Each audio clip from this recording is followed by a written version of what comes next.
Hey there, my name is Robert Cogburn, lead game designer over at Naughty Dog. I'm Vinith Agrawal, game designer on multiplayer. And today we're showing off survival mode for Uncharted 4. So let's see, siege mode starting right now. This is one of our unique objectives in survival mode. You may remember it from previous games. Basically, you're fighting from this location here. Only kills inside the location count. One of the cool things we've done with survival mode for Uncharted 4 is in the past we had things sort of broken up into 10 waves, I think. This time around you're actually going to be cutting across 50 waves, 10 different levels, is that right? With each level having sort of 5 waves. So there's 10 stages, each stage is 5 waves, for a total of 50 waves. Each stage takes place on a different map, so here you're seeing Madagascar City. You might recognize this from competitive multiplayer. Yep. There's 9 other maps you'll be playing on throughout the 50 waves. Now, one of the interesting things we've done compared to the previous iteration is that we've sort of introduced a level of an RPG light system. And if you want to cover that real quick. Yeah, sure. So there's going to be leveling. Your co-op level is separate than your competitive level. In survival mode, you'll level up, and as you level up, you unlock new things that you can use. So, for example, this arsenal here, we can buy mysticals, pistols, long guns, all these kind of different unlockables. But in addition to that, you'll also be leveling up your weapons. So your weapons will actually get better. They'll have faster reload speed, better damage, etc. And you'll unlock these over the course of playing the game. We're about coming to the end of the siege round here. Notice the health bars. We put the health bars above the NPCs because as you're leveling up, you're actually be increasing your damage output across every item you use. So if you're using the AK-47 at level 1, you'll be putting out damage X, and as you upgrade, you'll be putting out more damage with that base gun over time. So you might be wondering how you unlock these weapons. There are bosses at the end of every 10 waves. You'll be seeing one in this video later on. Defeating the boss unlocks a random gun level. Still have the down state. This is one of the elements that we found crucial to co-op in the past. Definitely helps people stay together and work together. So these guys knocked out of the park on that wave. Here we're using the mysticals, or using the arsenal to buy a mystical. The Wrath of El Dorado makes a reappearance from multiplayer. It's really useful mysticals you'll see later in this video. Yeah, one of the cool things we've done is that we've also, we had a lot of time to sort of take a peek at what was under the hood for the AI that we shipped for single player. And we're able to tweak a few things here and there for our AI for co-op. So you'll see NPCs roll, you'll see NPCs do aim throw grenades, and you'll also on occasion see NPCs use mysticals as they're fighting against you. So this is more of one of our classic survival modes. I think we're going to move forward to Survival Wave 9 and take a peek at that. Miss Ross. Okay, so it's good to head to Wave 9. This is the classic survival objective type. Here you just have to wipe out the enemies, in this case 20. This is definitely one of the more intense rounds of this stage.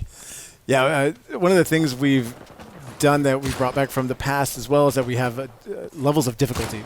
So as you're playing co-op, you'll be able to play across easy, normal, hard, and crushing. On top of that, you'll also be able to play co-op by yourself. You'll be able to solo play co-op. So 1, 2, or 3 players. When you're playing by yourself, you actually have a AI buddy fighting next to you. Yeah, that's actually one of our, that's a first for our series. Before we didn't have a solo option. In addition to that, you don't even need PlayStation Plus to play solo. Yep, just to be able to play some survival mode without the need for that. Yeah, anyone with a disc. So we have one of the more formidable opponents, the Brute. One of the things we've really tried to highlight this time around is that given we've sort of amped the difficulty over time across 50 waves, is that we really wanted the language of guns to be a lot clearer, given it's so crucial to the moment-to-moment, obviously. So we've highlighted heavy weapons. Now when heavy weapons drop, you'll have a clear idea of where they are on the map. And they have a nice blue glow about them. And as you're using a heavy weapon, or when you get a headshot on an NPC, NPCs will drop these small little sparkling treasures. You see those right there. You'll be able to collect those for additional cash. So another thing that we have in the game, which is, I believe this is also new to the series, right? Is being able to play as the villains in co-op.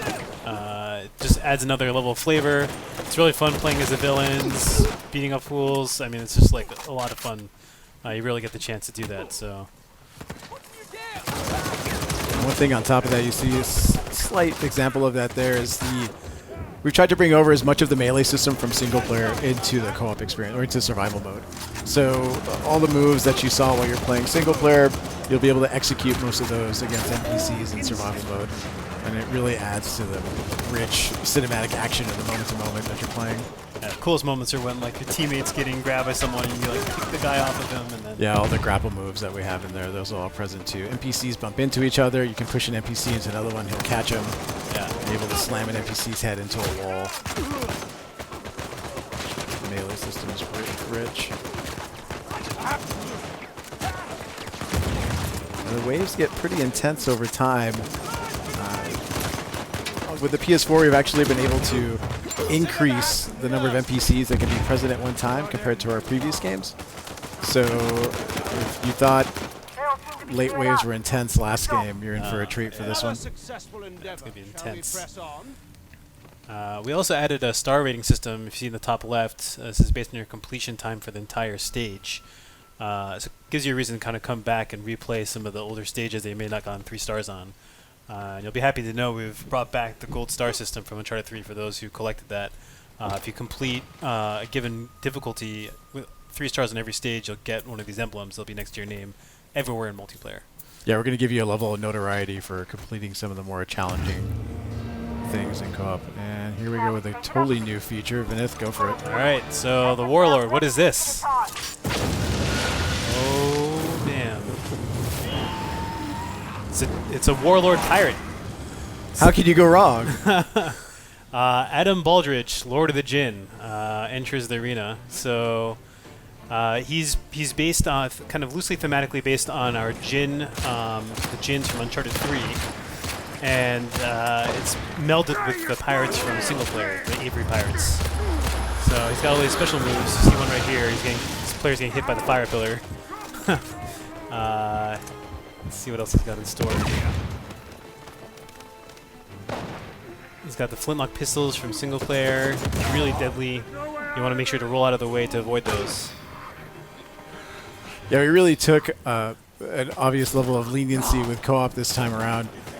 Given we had a little more time to work on this mode, we wanted to add some features that keep you on your toes in the moment-to-moment, and these boss battles sort of came to the top as an idea to make that happen. Interesting thing about the boss battles is they have a slight element of needing a level of strategy to expose them. So in the case here for this one, you actually need to hit Adam Baldridge, Lord of the Djinn, with an explosive to put him in his vulnerable state, and then you'll be able to increase your damage.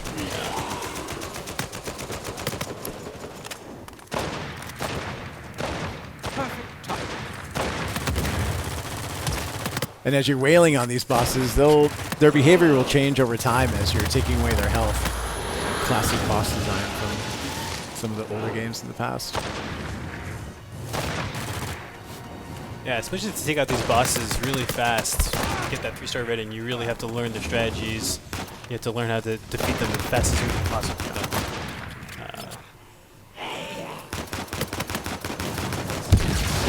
That's one of his cool moves. He dashes towards you and does a big fiery punch, creates an explosion, destroys cars apparently.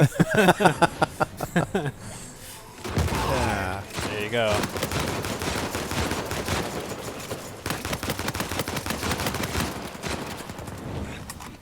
Yeah, we had a lot of fun putting these together. There's a lot of iteration that occurred on them, but really happy with the result at the end of the day. Yeah, I think people are going to like these a lot. They're pretty challenging. I mean, we have trouble fighting these guys all the time. I can only imagine what it's like on Crushing. It's going to be fun on Crushing, that's for sure.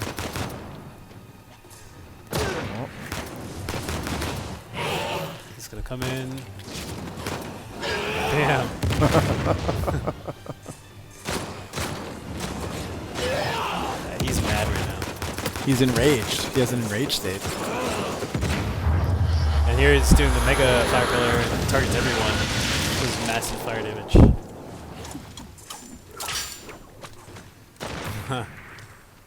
Let's pretend that didn't happen. your goddamn friend!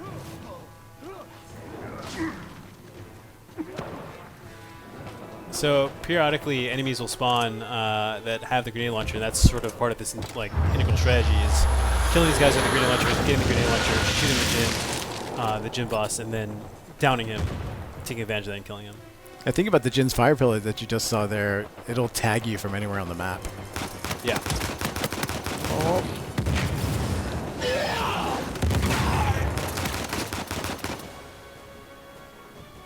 And here we are at the end of the boss battle. We kill the boss. He drops this weapon unlock. So in this case, this player unlocked the AK-47 level 2. Higher level AKs and higher level weapons in general increase the power of the weapon. So via various mods, clip size, reload speed, etc. Yeah, each time you take out a boss, you have the chance of a weapon dropping, and we'll have a wide variety of weapons, each with their individual levels. And that's the Warlord in a nutshell, and in the end, that's Uncharted 4 Survival Mode, which is coming out this December. And remember, this is just wave 10 out of 50 waves. A lot of content. I'm really excited to put in people's hands. Thanks, guys.